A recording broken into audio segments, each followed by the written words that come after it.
À un mois des élections législatives britanniques, le travailliste Greg McClymont fait du porte-à-porte à Cumbernauld, dans le centre de l'Écosse, pour convaincre les électeurs. En 2010, il avait remporté 57% des voix. Les sondages suggèrent aujourd'hui qu'une grande partie des sièges va passer sous les couleurs du SNP, le parti nationaliste écossais. Greg McClymont doit se battre pour garder sa place. Cela va être une élection serrée, je ne peux pas le nier. La clé est de parvenir à persuader les gens que s'ils veulent un gouvernement travailliste, pas un conservateur, ils doivent voter Labour. L'Écosse fut longtemps un fief des travaillistes. Lors des précédentes élections en 2010, ils ont remporté 41 sièges de députés sur 59.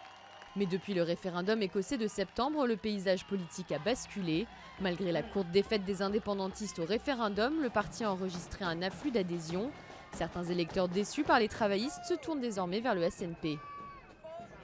Dans le passé, j'aurais toujours voté Labour, mais on dirait vraiment que le parti travailliste est mort en Écosse. Il y a beaucoup de travail à faire pour regagner la confiance des gens. Dans une autre circonscription de Glasgow, la candidate SNP Carol Monaghan est aussi dans la rue. Cette ancienne enseignante a commencé la politique juste après le référendum.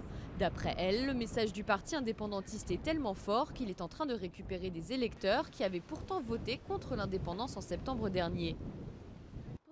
Les gens qui ont voté non lors du référendum nous voient comme étant le parti qui va se battre pour eux, qui va parler d'eux et qui va en fait faire entendre la voix de l'Écosse à Westminster. Sans l'Écosse, le Labour perd toute chance d'obtenir la majorité absolue à la Chambre des communes qui compte 650 sièges.